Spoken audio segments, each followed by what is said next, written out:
Long ago, beyond the last mountain where the stars rested before sunrise, there stood a hidden village called Lunaria. It was a peaceful place where every flower glowed softly at night. Every river sang gentle melodies, and every child believed that dreams were living creatures. Among the villagers lived a 16-year-old girl named Elara. She was unlike anyone else. While others wished for treasure, fame, or magic, Elara wished for something impossible. She wanted to see tomorrow. Not the future years ahead, but tomorrow itself before it arrived. The village elders laughed whenever she spoke about it. "You cannot borrow tomorrow," they always said. "It belongs to time." But Elara never stopped believing. One evening, while wandering through the moonlit forest, she discovered an ancient silver clock hanging from a lonely oak tree. The clock had no hands, yet it ticked softly. Beside it sat an old fox with bright blue eyes. "I've been waiting," the fox said. Elara stepped back in surprise. "You can talk?" "Only to those who ask impossible questions." The fox introduced himself as Orin, the keeper of forgotten hours. "I can lend you one tomorrow," he whispered. "But every gift from time has a price."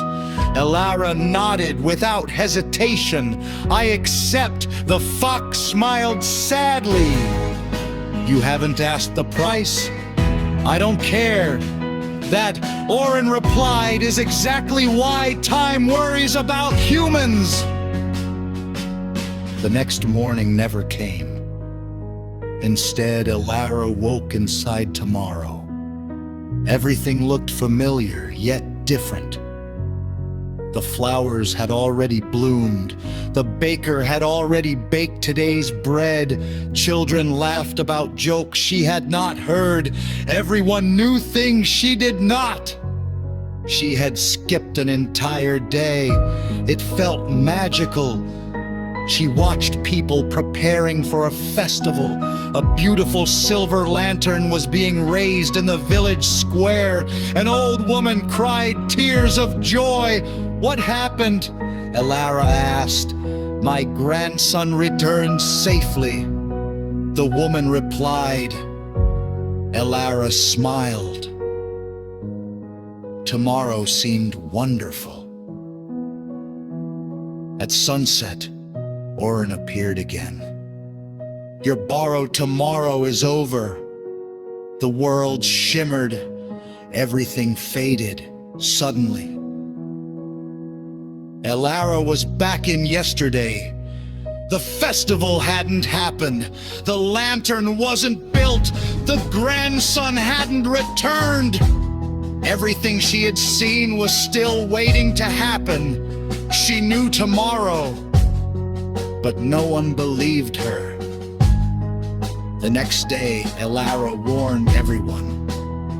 "The bridge will collapse." The villagers ignored her. Hours later, crack! The old wooden bridge broke exactly as she had seen. No one was hurt because they crossed carefully after hearing strange noises. People stared at Elara. "How did you know?" She simply smiled. "I borrowed tomorrow." They thought she was joking. Soon Elara kept preventing little disasters. She saved a child from falling into the river. She found a lost sheep before it disappeared. She warned the blacksmith about a fire before the sparks began. Her reputation spread across nearby kingdoms. People called her Heck, the girl who knew tomorrow. Kings wanted her advice. Merchants offered mountains of gold. Travelers crossed oceans to hear her predictions. Yet each night, Orin grew quieter. Finally, one evening, the old fox returned. The price must now be paid. Elara frowned. I've already returned tomorrow. No, you borrowed more than a day. You borrowed certainty. He gently touched the silver clock. Tomorrow should be a mystery. But because you knew it, you slowly stopped living today. Elara realized he was right. She no longer laughed unexpectedly. She never felt surprised. She already knew every conversation, every celebration, every sunrise. Life had become predictable. Magic had disappeared. I want it back, Elara whispered. I want surprises again. Orin smiled warmly. Then give tomorrow back to time. He handed her the silver clock. Break it. She hesitated. If she broke the clocks, she would forget everything she had seen. She would become ordinary again. Slowly, she raised the clock high. Crash! Silver light exploded across the forest. Thousands of glowing butterflies flew into the sky. The ticking stopped forever. The next morning, Elara woke smiling. She couldn't remember why. The sunrise looked brighter than ever. A bird landed on her window. She laughed because she didn't know where it had come from. For the first time in many days, life surprised her. And she loved it. Years later, children often asked the village elders, "Is it true someone once borrowed tomorrow?" The elders simply smiled. Perhaps. But if she really existed, we hope she learned that today is the greatest gift.